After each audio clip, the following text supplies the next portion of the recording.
بسم الله الرحمن الرحيم السلام عليكم ورحمة الله وبركاته كل وناكسن داوديال كسو dhawaada barnaamijkeena dhabka hadal qaybtan waxaan kaga hadli doonaa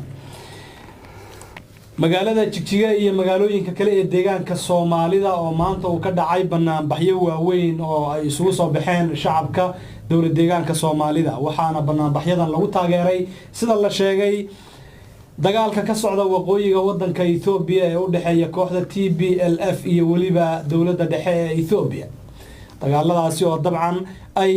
socday muddo 8 maalmood ayaa waxa ku dhintay askar aad u badan oo labada dhinac ee halkaas ku diriraya ka soo kala jeeda waxaana dabcan uu soconaya maalintiisii 8aad mise 9aad ayuu dagaalku si toos ah uga soconaya waqooyiga wadanka Ethiopia ha yeeshee deegaanka Soomaalida oo loo aaneeyo inuu yahay deegaan mar walba lagu awrkacsado oo cidii markaas xukunka haysa ay qaab iyadoo ay rabto ay ka yeesho ayaa maanta isugu soo baxay banaanbaxyo waaweyn oo lagu taageerayo hawlgalkaasi lagu baacsanayo kooxda TPLF oo iyadoo dhowr iyo 20 sano soo xukuntay wadanka Ethiopia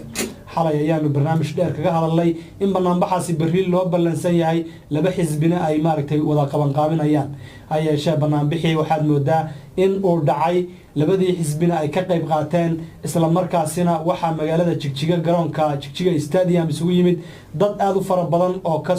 soo kala baxay xaafadaha kala duwan ee magaalada Jigjiga ee xarunta deegaanka Soomaalida waxaana halkaasi khudbad uga jeediyay dadkaasi madaxweynaha deegaanka Soomaalida madaxweyne Mustafa Maxamed Umar sidoo kale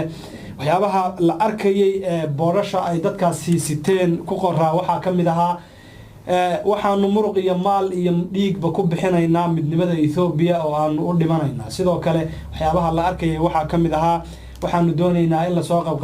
la soo qabqabto madaxda TPLF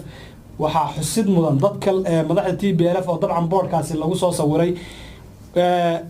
ka dhex muuqday rag 2 sano ka hor dhintay oo maaragtay aakhire aaday ayaa xataa ku jiray boorashan maaragtay shacabka DDS ay maanta wareejinayaan waxa la yaab leh dadkii Soomaaliyeed inay ka cabanayaan rag 2 sano ka hor dhintay oo aysan ogeynba xitaa TPLF ta la sheegay inta ka nool iyo inta dhimatay aysan xataa warba ayna ka haynin arintaasina waan eegaynaa jaamac ayaa ila joogay jaamac soo dhaw bal hadda xalay waynu 2 saac oo dhadhoweynu khadka ku jiray oo arintan ka hadlaynay oo dadka Soomaaliyeed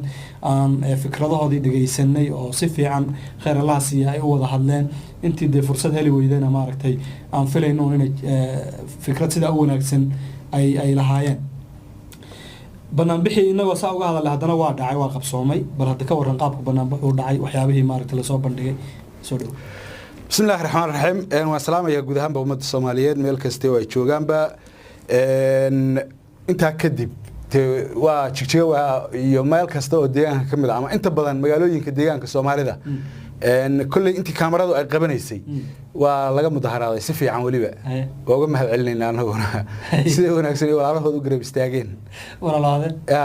كوا يوم مظاهرات هي عادي وأنا إمارة يقوم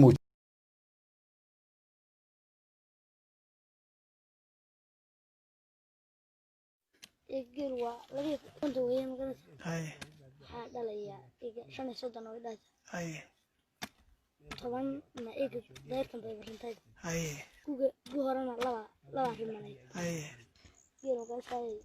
جيل أد سكجا وقال سكجا بركة بدنا سكجا مورد ولا مورد سكجا ولا بحين ما شاء الله هاي أركا أنا كذا أقوم بانو مقلت هاي أبي لا محس آمين آمين آمين إمتى سنة ترتا نقول أفرتون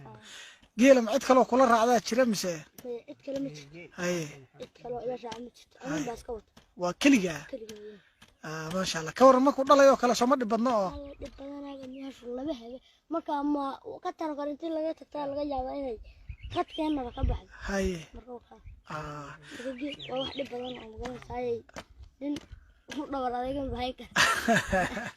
واي الله كبرك يا والله مقعد محوها عبد اللطيف ما شاء الله عبد الحكيم بالله